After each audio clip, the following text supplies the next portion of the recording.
Ok, aujourd'hui, nouvelle vidéo sur l'alimentation émotionnelle.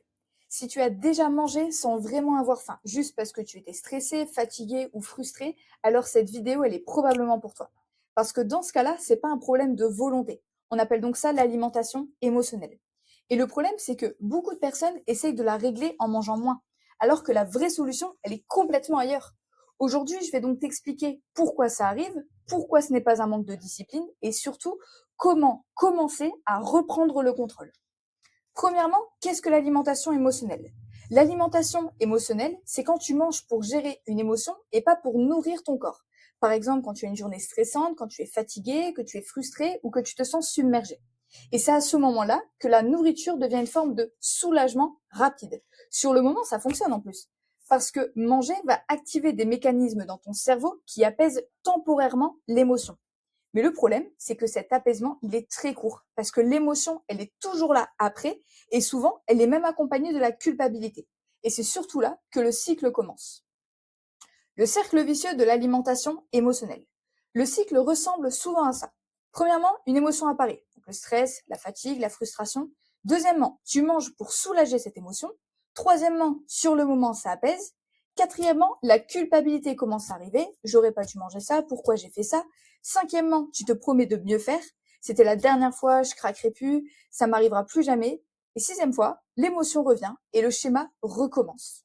Et beaucoup de personnes pensent que la solution, c'est tout simplement de se contrôler plus. Mais le problème en soi, c'est pas la nourriture, c'est vraiment la gestion de l'émotion derrière. Mais donc, pourquoi ça arrive si souvent? Il y a plusieurs raisons pour lesquelles l'alimentation émotionnelle, est très fréquente. La première, classique, le stress. Quand tu es stressé, ton corps va chercher une récompense rapide. Les aliments sucrés ou gras activent des circuits de plaisir dans le cerveau. Donc ton cerveau va très vite apprendre que le stress égale la nourriture et la nourriture provoque le soulagement. Deuxièmement, la fatigue.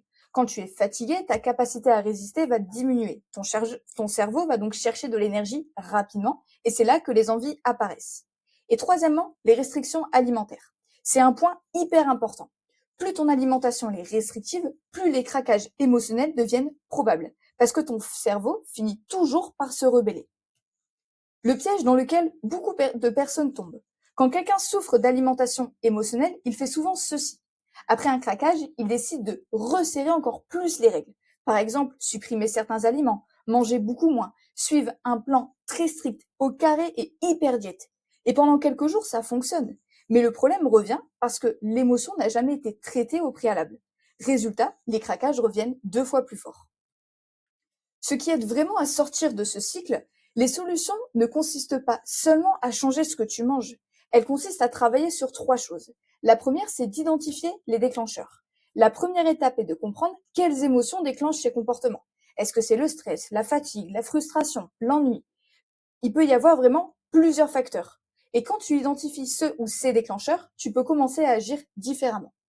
Le deuxième, c'est de structurer ton alimentation. Une alimentation qui est désorganisée va augmenter énormément le risque de craquage. Quand tes repas sont trop légers, trop restrictifs ou trop irréguliers, les envies deviennent beaucoup plus fortes. Et le troisième point, c'est d'apprendre d'autres stratégies de régulation.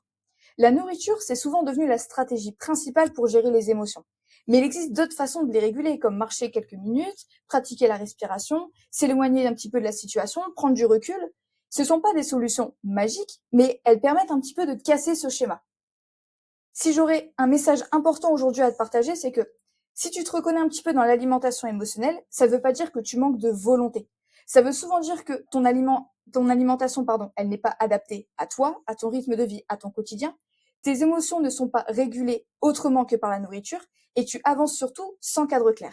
Et ça s'apprend. Donc, si cette vidéo t'a parlé et si tu veux apprendre à structurer ton alimentation et reprendre le contrôle sans régime strict, tu peux aussi regarder les autres vidéos de la chaîne où j'explique comment construire une perte de poids durable.